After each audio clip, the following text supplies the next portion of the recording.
सुप्रभात। संस्कृत क्लास में आप लोगों का स्वागत है। पिछले वीडियो में आप लोगों को मैंने कुछ अनुवाद बनाने के लिए दिया था।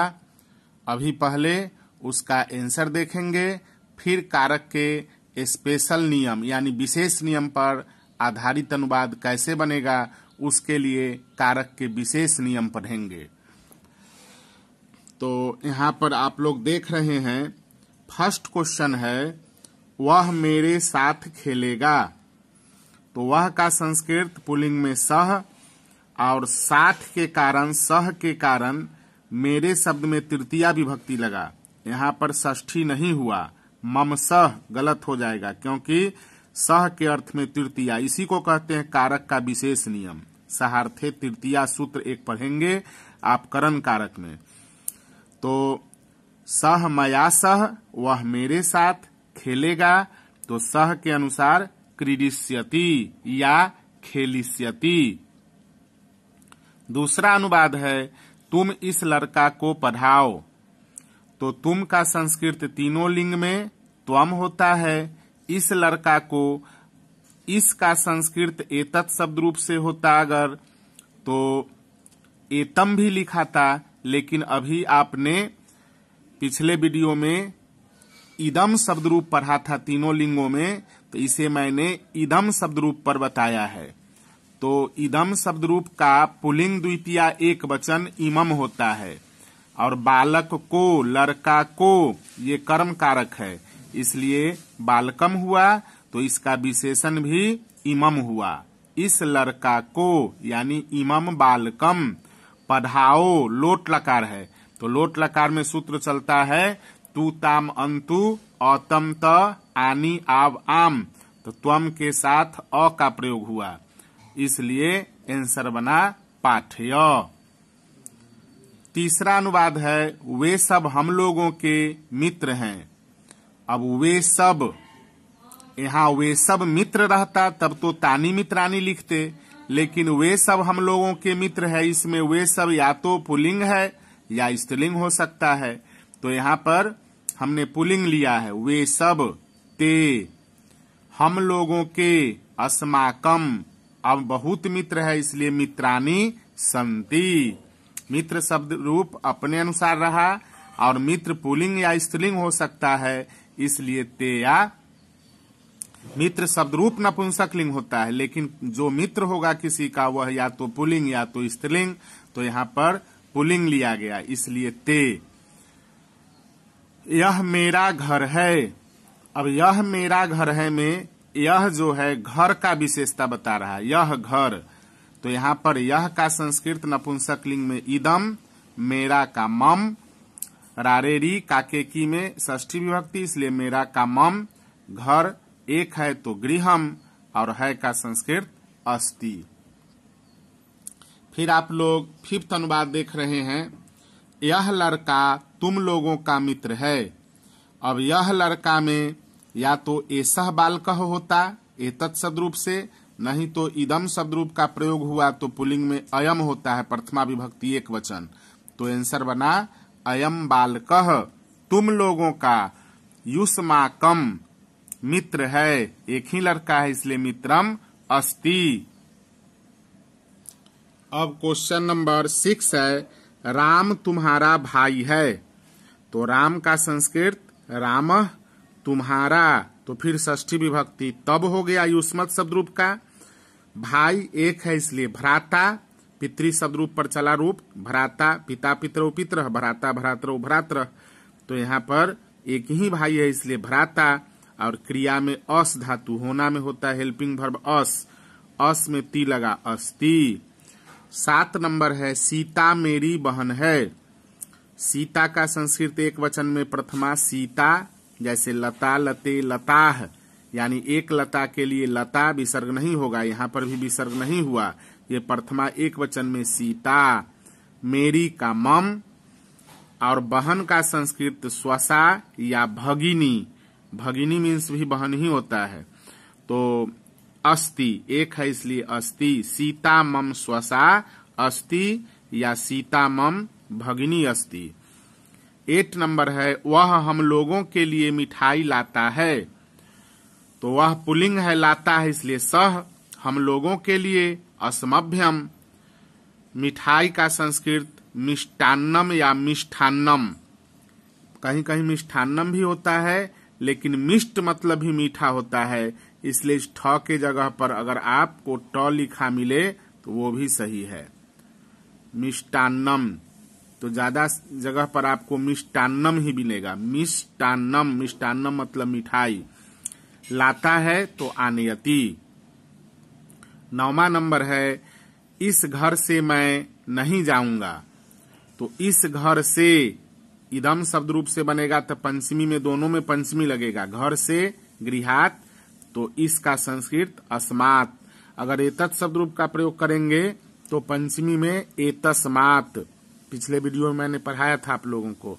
तो एतस्मात् या अस्मात्, मैं नहीं जाऊंगा। घर से है तो गृहात, मैं का संस्कृत अहम, नहीं का न, जाऊंगा गमिष्यामि। लास्ट है 3 नंबर अनुवाद। 5 लड़कियां इस विद्यालय में पढ़ती हैं। अब तीनों लिंग में 5 का संस्कृत पंच होता है प्रथमा विभक्ति में। प्रथमा विभक्ति के बहुवचन में रूप चलता है और पंच, तो पंच हो गया। लड़कियां है बहुत, इसलिए बालिका। इस विद्यालय में, अस्मिन् विद्यालय, पढ़ती हैं तो पठन्ति। अब कुछ वस्तुनिष्ठ प्रश्न भी दिए गए थे, तो उसके आंसर को हम लोग देखेंगे। 1 नंबर में है मम में विभक्ति है। अब मम यहाँ पर एक पद है, इसमें कौन सी विभक्ति होगी? मम आवयोः अस्माकम षष्ठी विभक्ति में होती है, तो आंसर हो गया 3 नंबर षष्ठी। दूसरा क्वेश्चन है अस्मद शब्द रूप के तृतीया विभक्ति एक वचन के रूप हैं। तो अस्मद शब्द रूप के तृतीया विभक्ति एक वचन में कौन सा रूप होगा?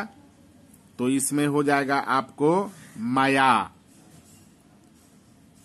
युष्मद में तोया होता है, अस्मद में माया। तीसरा है अयम का स्त्रीलिंग रूप है। तो अयम होता है पुल्लिंग प्रथमा एक वचन, तो इदम शब्द रूप में हो जाएगा स्त्रीलिंग प्रथमा एक वचन में इयम। 4 नंबर क्वेश्चन है इदम पुल्लिंग के चतुर्थी विभक्ति में नहीं होंगे। अब इदम पुल्लिंग के चतुर्थी विभक्ति में 3 तो होंगे, लेकिन एक नहीं होगा। वो कौन सा है? अस्मयी, आभ्याम, एभ्यः, ये तीनों होता है। तो ये स्त्रीलिंग वाला जो है, यहाँ इदम पुल्लिंग है इसलिए स्त्रीलिंग वाला ही नहीं होगा, आभ्यः। 5 नंबर है तुभ्यम में वचन है। अब तुभ्यम में कौन सा वचन है? तो यहाँ पर हम लोग देख रहे हैं कि तुभ्यम में बहुवचन है। सॉरी, तुभ्यम में बहुवचन नहीं होगा। तुभ्यम में आपको हो जाएगा एक वचन। चतुर्थी का एक वचन होता है तुभ्यम, इसलिए यहाँ पर एक वचन आंसर हुआ। 6 नंबर है त्वयी पद में विभक्ति है। अब त्वयी पद में कौन सी विभक्ति है? तो ये आपको सप्तमी विभक्ति होगा। त्वयी युवयोः युष्मासु। 7 नंबर क्वेश्चन है तुम मेरे साथ आओ। यहाँ मेरे में विभक्ति है, तो साथ के कारण मेरे में तृतीया विभक्ति होगी, तो तृतीया यानी 3 नंबर ऑप्शन। 8 क्वेश्चन है अनयोः में विभक्ति होगी। अनयोः में षष्ठी और सप्तमी विभक्ति होती है द्विवचन में, तो यहाँ षष्ठी लिखा गया है। 9 नंबर है इदम नपुंसक लिंग तृतीया विभक्ति द्विवचन का रूप है। अब इदम के नपुंसक लिंग तृतीया विभक्ति द्विवचन में वही होता है जो पुल्लिंग में होता है, यानी आभ्याम, अनेन आभ्याम। 10 नंबर में है अस्याम में लिंग है। अब अस्याम जो है ये स्त्रीलिंग के सप्तमी एक वचन में होता है, तो हम लोग दूसरा ऑप्शन चुनेंगे स्त्रीलिंग में। अगला टॉपिक दिया गया है कारक के विशेष नियम पर आधारित अनुवाद। तो कैसे बनेगा ये अनुवाद? तो यहाँ पर विभक्तियों के विशेष प्रयोग होते हैं। आज मैं प्रथमा विभक्ति का सभी सूत्र, जितने इम्पोर्टेंट सूत्र थे, 6 इम्पोर्टेंट सूत्र थे, इसको मैंने पढ़ाया है। तो विभक्तियों के विशेष प्रयोग में आप देख रहे हैं फर्स्ट कारक है कर्ता कारक। तो कर्ता कारक का परिभाषा संस्कृत में होता है क्रिया संपादकः कर्ता। बस इतना ही छोटा परिभाषा होता है, क्रिया संपादकः कर्ता। अर्थात हिंदी में होगा क्रिया का संपादन करने वाला कर्ता कारक होता है, यानी काम करने वाले को कर्ता कारक कहते हैं। जैसे देव पढ़ता है, तो पढ़ने का काम कौन कर रहा है यहाँ पर? तो देव। इस क्रिया का संपादन देव कर रहा है, तो देव में आप देख रहे हैं प्रथमा विभक्ति हुई। देवः, और देवः के अनुसार पठ में ती सूत्र लगा, तो देवः पठति। ये देवः को अंडरलाइन किया गया है, यानी इसमें प्रथमा विभक्ति है। अब इसका फर्स्ट सूत्र होता है कर्तरी प्रथमा। कर्ता कारक में प्रथमा विभक्ति होती है। जैसे रामः विद्यालयम गच्छति, हिंदी अर्थ होगा राम विद्यालय जाता है। तो जाने का काम जो करेगा वो राम है, इसलिए राम में प्रथमा विभक्ति हुई। यहाँ रामः को अंडरलाइन किया गया, रामः विद्यालयम गच्छति। दूसरा सूत्र है अभिधेय मात्रे प्रथमा। अभिधेय मतलब होता है नाम। तो यहाँ पर लिखा हुआ है कि केवल नाम व्यक्त करना हो, किसी को नाम लेकर पुकारना हो तब संबोधन में पुकारते हैं। लेकिन अगर किसी का सिर्फ नाम कहना हो तो संस्कृत में उसे प्रथमा विभक्ति में बोलते हैं। इसलिए यहाँ हुआ केवल नाम व्यक्त करना हो तो उसमें प्रथमा विभक्ति होती है। जैसे राम कहना है तो राम, श्याम तो संस्कृत में श्याम, सीता, गीता, हरि, विष्णु, इस सब में आप देख रहे हैं प्रथमा विभक्ति का एक वचन है। तो इसमें रेखांकित कर सकते हैं राम, श्याम, सीता, गीता, हरि, विष्णु को। अब तीसरा सूत्र दिया है अव्यय योगे प्रथमा। अब अव्यय योगे प्रथमा सूत्र में आप देख रहे हैं अव्यय शब्दों के योग में प्रथमा विभक्ति होती है। जैसे किसी नाम के बाद अव्यय शब्द आ जाए तो उसमें प्रथमा। रामः इति राजा आसीत, राम ऐसे राजा थे। तो इति शब्द आने के कारण राम में प्रथमा विभक्ति का प्रयोग हुआ। चौथा है 4 नंबर में संबोधने प्रथमा। तो इस 4 नंबर सूत्र में आप देख रहे हैं लिखा हुआ है संबोधन कारक में प्रथमा विभक्ति होती है। जैसे हे कृष्ण यहाँ आओ, तो हे कृष्ण में प्रथमा विभक्ति हुई। केवल विसर्ग यहाँ पर लोप हो जाता है, कृष्ण कृष्णौ कृष्णा। तो संबोधन में कृष्ण कृष्णौ कृष्णा लास्ट वाला विसर्ग रहेगा बहुवचन का, एक वचन का गायब हो जाता है। तो हे कृष्ण साइन ऑफ एक्सक्लेमेशन है, अत्र आगच्छ, यहाँ आओ। 5 नंबर सूत्र है प्रयोजके कर्तरी प्रथमा। प्रयोजक मतलब होता है किसी के लिए कोई काम करने वाला, कोई प्रयोजन। तो प्रयोजक जिसके लिए कोई काम करता है उसमें, यानी जो काम करेगा उसमें प्रथमा विभक्ति होती है। अब जैसे देखते हैं यहाँ पर दिया हुआ है पिता पुत्र को चिड़ियाघर दिखाता है। अब पिता पुत्र को चिड़ियाघर दिखाता है में पुत्र के लिए पिता काम कर रहा है, क्या? तो चिड़ियाघर दिखाने का। तो पिता में प्रथमा विभक्ति लगी, तो प्रथमा में रूप होता है पिता पितरौ पितरः। तो यहाँ एक वचन है, तो पिता पुत्र को पुत्रम चिड़ियाघर को दिखाता है। यहाँ भी को है, द्विकर्मक, ये वाक्य है, दो कर्म है इसमें, पुत्र को और चिड़िया घर को। तो जंतुशाला शब्द होता है चिड़ियाघर का संस्कृत, लता पर रूप चला लताम, तो जंतुशालाम, और दिखाता है तो दर्शयति। छठा है उक्ते कर्मणि प्रथमा। ये आप वाच्य में पढ़ेंगे, वॉइस जब पढ़ेंगे आप संस्कृत में वाच्य बनाना, तो वाच्य में मैं बतलाऊंगा कि कर्तृवाच्य से कर्मवाच्य कैसे बनाया जाता है, या फिर कर्तृवाच्य से भाववाच्य कैसे बनाया जाता है। तो यहाँ पर लिखा हुआ है कि कर्मवाच्य में कर्म में प्रथमा विभक्ति होती है। ऐसे आप जानते हैं कि कर्म में द्वितीय विभक्ति होती है, लेकिन कर्मवाच्य में जब सेंटेंस लिखा जाएगा तो वहाँ कर्म में प्रथमा विभक्ति ही होती है। जैसे यहाँ पर देखिए, मेरे द्वारा विद्यालय जाया जाता है, तभी मेरे द्वारा में तृतीया है, से के द्वारा, तो मया लिखा गया कर्ता। अब ये कर्म है, कहाँ जाया जाता है, तो विद्यालय, तो विद्यालय जाया जाता है, इसलिए विद्यालय को प्रथमा में लिखा गया, विद्यालयः गम्यते। इसका कर्तृवाच्य का सेंटेंस होता मैं विद्यालय जाता हूँ, अहम विद्यालयम गम्यते। तो जैसे ही अहम का तृतीया में रूप चलेगा तो मया हो जाएगा, और विद्यालयम का प्रथमा ठीक उसी वचन में विद्यालय यानी एक वचन में ही, और मूल धातु प्लस य प्लस आत्मनेपदी सूत्र का प्रयोग होता है। किसके अनुसार, तो कर्ता के अनुसार, यानी यहाँ कर्म कर्ता बना हुआ है प्रथमा विभक्ति के अनुसार, तो विद्यालय के अनुसार गम्यते। विद्यालय रहता दो विद्यालय तो गम्यते, बहुत विद्यालय रहता विद्यालया तो गम्यन्ते हो जाता।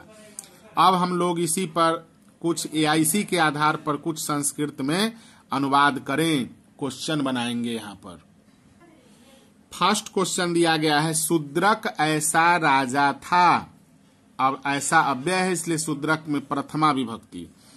राम विद्यालय जाता है, जाता है में जाने का काम राम कर रहा है, तो राम में प्रथमा विभक्ति लगाकर अनुवाद बनाएंगे। मोहन मैदान में दौड़ता है, तो दौड़ने का काम मोहन करता है, तो मोहन में आप प्रथमा विभक्ति लगाएंगे। यह लड़का है, होने का बोध हो रहा है किसका, तो यह और लड़का दोनों का, ये विशेषण और ये विशेष्य दोनों में प्रथमा विभक्ति। हे राम तुम्हारे खेत में गाय चरती है। अब यहाँ हे राम में संबोधन है इसलिए प्रथमा विभक्ति का प्रयोग होगा। पिता पुत्र को बादल दिखाता है। अब यहाँ पर फिर पुत्र को दिखाया जा रहा है बादल, जिसके द्वारा यानी पिता के द्वारा, तो इसमें प्रथमा विभक्ति। मुझसे किताब पढ़ी जाती है, मैं किताब पढ़ता हूँ, तो मुझसे मेरे द्वारा किताब पढ़ी जाती है, तो यहाँ किताब में प्रथमा विभक्ति का प्रयोग होगा। ये लास्ट सूत्र उक्ते कर्मणि प्रथमा का एग्जाम्पल है। तो अभी आप लोग अपने पहले इसको बनाएं, फिर मैं जो आंसर देता हूँ उससे इसे मिलाएंगे। फर्स्ट में दिया गया है शूद्रक ऐसा राजा था, तो शूद्रक में प्रथमा विभक्ति, शूद्रकः ऐसा के कारण, यानी ऐसा अव्यय है, इसका संस्कृत इति हुआ, तो यहाँ पर शूद्रकः को आप इन्वर्टेड कॉमा में भी कर सकते हैं। तो शूद्रकः इति राजा आसीत। राम विद्यालय जाता है, यहाँ पर राम में प्रथमा विभक्ति यानी रामः विद्यालयम गच्छति। मोहन मैदान में दौड़ता है, मोहन में प्रथमा विभक्ति, तो मोहनः मैदान में सप्तमी विभक्ति लगा, क्षेत्रे और दौड़ता है तो धावती। आंसर बना मोहनः क्षेत्रे धावती। 4 नंबर में है यह लड़का है। अब लड़का पुल्लिंग है इसलिए यह का संस्कृत एतत् शब्द रूप से लिखाएगा तो एसः, और इदम शब्द रूप से लिखाएगा तो अयम। दोनों में से कोई लिख सकते हैं, एसः बालकः या अयम बालकः अस्ति। 5 नंबर है हे राम तुम्हारे खेत में गाय चरती है। तो हे राम साइन ऑफ एक्सक्लेमेशन है, तो यहाँ भी हो गया प्रथमा विभक्ति ही होती है इसमें। हे राम तुम्हारे खेत में, तुम्हारे का तब, खेत में, क्षेत्रम मतलब खेत होता है, तो यहाँ पर लिखा गया क्षेत्रे। गाय चरती है, गाय का संस्कृत धेनु भी होता है, तो धेनु या फिर गौह चरती। एक गाय है इसलिए यहाँ पर गौह हुआ, गौह चरती। तो यहाँ हे राम में संबोधन है तो इसमें भी प्रथमा है, और गाय चरती है तो गाय में भी प्रथमा विभक्ति ही है। 6 नंबर है पिता पुत्र को बादल दिखाता है। अब पिता पुत्र को बादल दिखाता है तो ये आपका 5वां नंबर सूत्र था प्रयोजके कर्तरी प्रथमा, उसी पर बना।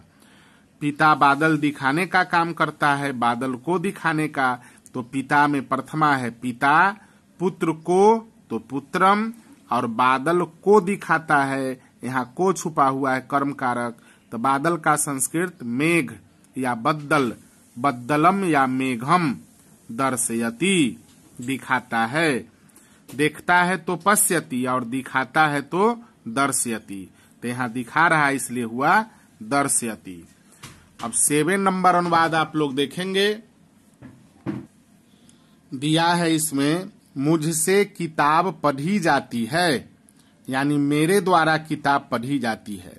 इसका कर्तृवाच्य में सेंटेंस होता मैं किताब पढ़ता हूँ या पढ़ती हूँ, अहम पुस्तकम पठामी, उसी का कर्मवाच्य में प्रयोग हुआ तो मैं का हो गया मेरे द्वारा या मुझसे, तो माया, और किताब पढ़ी जाती है तो किताब में यहाँ प्रथमा विभक्ति का प्रयोग हुआ, पुस्तकम, और पढ़ी जाती है तो मूल धातु पठ है, उसमें यह जोड़ा गया और आत्मनेपदी का सूत्र पुस्तकम के अनुसार, तो आंसर बना मया पुस्तकम पठ्यते। तो अगले दिन हम लोग कर्म कारक और उसका सूत्र पढ़ेंगे और फिर उस पर आधारित अनुवाद बनाएंगे। आज के लिए इतना ही, धन्यवाद।